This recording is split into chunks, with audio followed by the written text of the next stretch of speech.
This clip is brought to you by SaveWithConrad.com.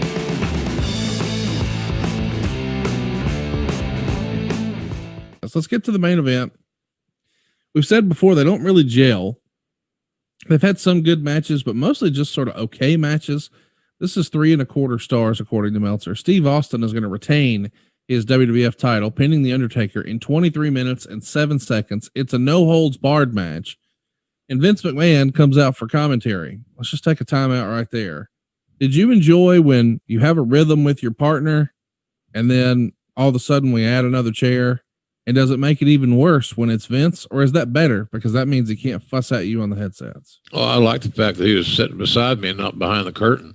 Yeah. You know, say it, Conrad, you son of a bitch. Okay. Yeah, I'd rather have him sitting there next to him. He's not. And the other thing about it too, Conrad, is that remember that in the past, Vince and Jerry and I were a team.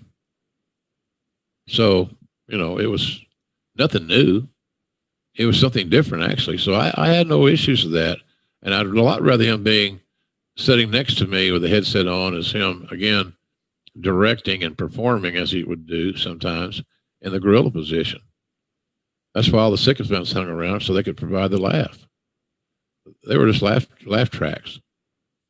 And that's what, and then the more you encouraged him, he's like a incorrigible kid. He was going to continue. So, but when he sat beside you, the audience was not there in that respect. So no, I had no problem with it, none at all.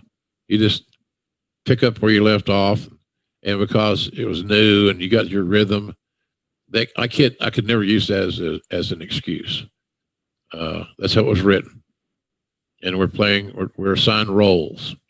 This is what your job description is on this match to take us home. So I had no issues with it whatsoever. I thought it, matter of fact, I thought it added to the presentation. We've got Steve Austin going over here, as we mentioned. Meltzer would say this was similarly booked as most WWF title matches where the heel is going over. There'll be tons of interference, and like all Austin matches, lots of brawling, although not as much as usual in the entranceway. He would say Undertaker really worked hard, and he needed to with such a long match. He said it was a fast-paced match early, and this was better than some Austin Undertaker bouts of the past, but not as good as the best ones. Of course, Triple H comes out with a sledgehammer. Undertaker kills both of the guys with chairs to the head. And Meltzer says a spot saved for the finish rather than used throughout. Vince saved Austin from a pin, and then Taker went after Vince. Austin goes to hit Taker with a chair, but instead hits Vince. Undertaker setting up the last ride. And at this point, Kane does a run in. The cameras are on Kane, and they totally miss the finish. And that's one of those things that only used to happen in WCW. Triple H Taker with a sledgehammer, and Austin got the pin. Kane arrived a second too late for the save. So even though Triple H did the job, he was the one who was the decisive force in the main event. However, Austin did hit both Triple H and Vince with a chair shot during the show. 3.25 stars. So you're sitting ringside. Vince is right beside you, or I guess at this point he's in the ring and he's actually moving and shaking, not on headsets. But we missed the finish. Yeah. Is this the type of shit that would make the chairman blow a gasket? Yeah. Yeah, he wasn't happy. It was a big disconnect, you know. God damn. It's human error, man. What do you say? Was there a conspiracy? Is there dirt here that we haven't discussed? Was there something in a truck going on that we don't want to talk about after all these years? No. Human error. And even though, you know, I think probably Kerwin Silfies was probably the director that day. And Kerwin had been there for years and years and always did an admirable job. But he's human, and so he made a mistake. They had the wrong shot selection. But that should have been addressed by the agent who's sitting in Gorilla. Headphone access, should have told the truck again, remember, here's the finish. And as you get closer to it, you're communicating with the truck, with Kevin Dunn and his crew. Okay, watch this, or here's what's going to happen, whatever. And for whatever reason, as I trying to figure out a reason, I can't. That wasn't communicated. And so several balls were dropped in this main event. And you don't drop balls with Austin and Taker in a championship match. You just don't. But we did. And, I'd forgotten about that, missing that finish. I remember the match being pretty good. But it's another one of those deals where it got very convoluted. I look back at this card, and there are a lot of outside, we had the other big outside interference was Kane and Triple H. Got a lot of people involved. A lot of pieces to the puzzle were included.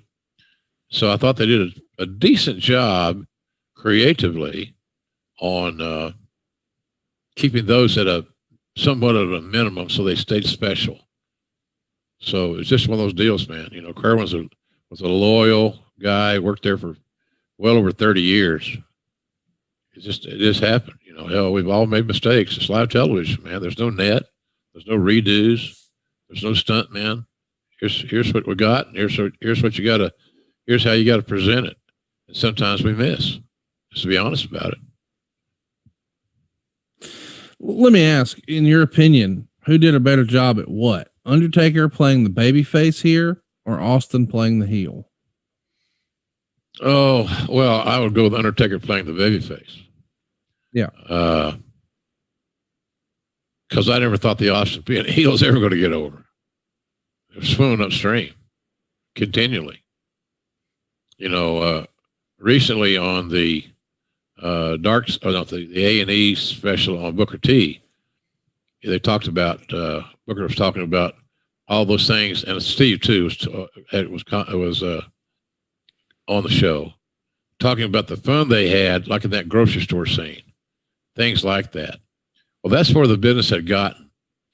The wrestling, the priority to have great wrestling matches like Angle and Benoit, as we've talked about on this show today, became less of a priority, if you can believe that, to where a lot more time and energy, preparation, crew, staff, whatever, was spent on outside the ring activities, whether it be Steve and Kurt Angle singing to each other, or Steve and Booker T in the grocery store and other scenarios. It just was a changing of the guard there a little bit. And I don't think for the better. Let's do some questions here. We got several questions. There's no way we get to them all, but I do want to do a handful before we move on.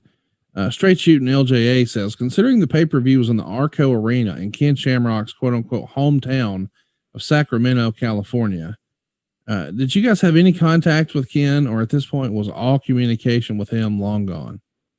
I don't think we had been in communication with Kenny at that point in time to any degree. He'd already been through. I get it. It's a wrestling podcast, but he's saving us money on our mortgage. Do you really trust this process? The reviews don't lie. 5-star review after 5-star review. We make it fast, we make it easy, and it's no cost or obligation. Give us a shot to earn your business. I'm telling you, you'll be glad you did, especially if you like keeping more of your own money. You don't need perfect credit or money out of your pocket, so what are you waiting for? Hurry to savewithconrad.com. He went back, I tried to convince him with all my might to stay, but he had what he told me, I got 2 or 3 big fights on the horizon. I could make huge money. And he was not lying. I just was selfish. I wanted to stay with us and not go do that. So I don't think that there was any, no discussion that I can recall, Conrad, on Shamrock, on that event or anything else in that time frame. Now, Kenny would eventually come back and do some work, I believe, for us. If I'm not mistaken, I may be drawing a blank here. But I don't think at that time, there was no spot for him on the card that would make sense for a guy of his stature just to be thrown in. It wouldn't have made sense. Let's do another one here. This one is from it's another Straight Shooting. Yeah, I was like, no, that can't be right. Hey, it's Conrad Thompson. Thanks for checking out the podcast here on YouTube. Be sure to hit the subscribe button and the notifications bell so you get a notice anytime we upload some new content. And go save yourself some money right now. If you're in a 30-year loan or you have credit card debt, it's not a matter of if I can save you money. It's a matter of how much. Find out right now for free at SaveWithConrad.com.